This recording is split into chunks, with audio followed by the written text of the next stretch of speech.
Report 22 April 2025 या दिवशी जम्मू काश्मीरच्या पहलगाममध्ये झालेल्या दहशतवादी हल्ल्यानं संपूर्ण देश हादरला।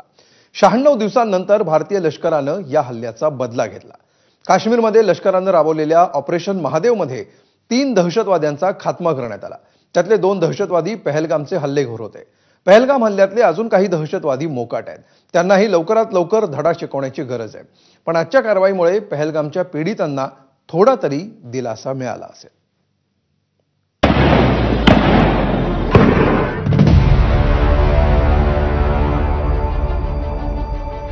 22 एप्रिल 2025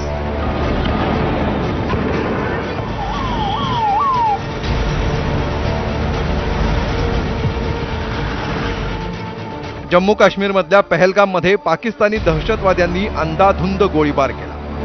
यात 26 पर्यटकांना हकनाक जीव गमवावा लागला।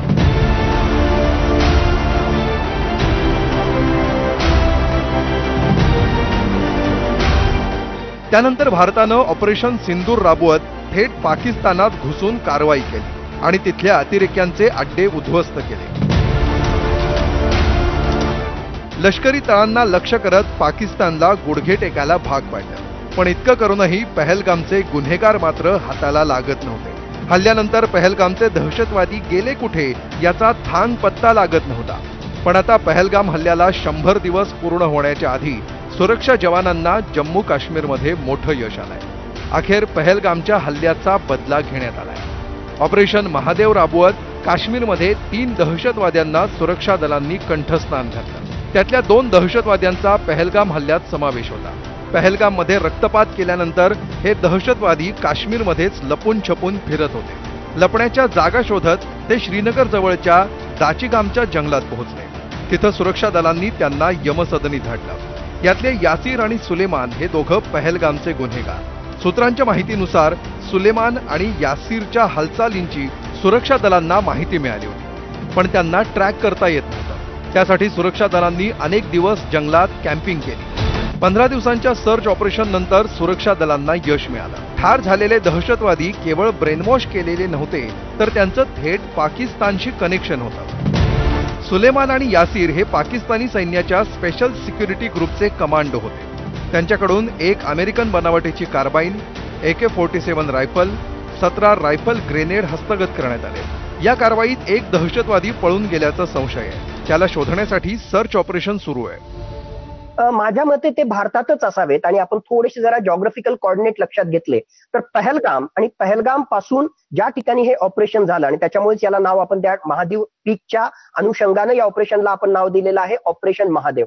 पहलगाम दहशतवादी हल्ला झाल्यानंतर आणि तसंही उन्हाळ्यामध्ये जे आहे या प्रदेशाच्या उत्तरेला जे एक प्रकारे जे आहे आपल्या आर्म्ड फोर्सेसचं रिइन्फोर्समेंट हे मोठ्या प्रमाणामध्ये वाढल्यामुळे त्यांना जे आहे काश्मीर व्हॅलीमध्ये उत्तरेकडे त्या ठिकाणी जाता आलं नाही आणि एक प्रकारे जे आहे त्यांच्यासाठी मागच्या काही आठवड्यांमध्ये वाचण्यासाठी सेफ झोन हा महादेव पीकच्या आसपासचाच झोन त्या ठिकाणी होता। दाचिगामचं नॅशनल फॉरेस्ट रिझर्व्ह जे आहे तोच त्या ठिकाणी होता। म्हणून वरकरणी तरी असं दिसतंय की मागच्या काही आठवड्यांमध्ये याच जंगलांमध्ये वेगवेगळ्या ठिकाणी जे आहेत ते दबा धरून बसलेले असणार आणि स्वतःला जे आहे सस्टेन करण्याचा त्यांनी प्रयत्न केला असणार।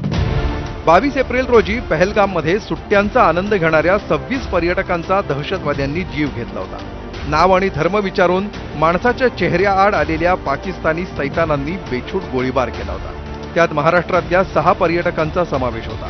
पहलगाम हल्ल्यात या पीडित कुटुंबियांच्या जखमा अजूनही ताज्या आहेत। आपल्या आप्तस्वकीयांना गमावणाऱ्या आणि आपल्या डोळ्यांदेखत मृत्यूचं तांडव बघणाऱ्या या पीडितांना आजच्या कारवाईनं थोडासा तरी दिलासा मिळाला असेल। मी आपल्या आर्मीची आणि आपल्या सरकारची खूप आभारी आहे की त्यांनी हे ऑपरेशन केलं। पण माझी अशी इच्छा आहे की जोपर्यंत ते शेवटचे सगळे दहशतवादी तिथे ज्यांनी तो हल्ला केला ते 6 जण, त्यातले अजून 3 जण ते बाकी आहेत, तर त्यांना जोपर्यंत ते मारत नाही तोपर्यंत जे आंतरिक समाधान असतं ना ते मला मिळणार नाही।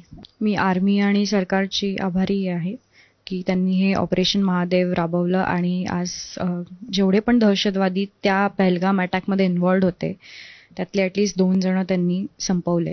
मला असं वाटतं हे ऑपरेशन तेव्हा कंप्लीट होईल जेव्हा ते बाकीचे पण जे उरलेले आहेत ते जातील।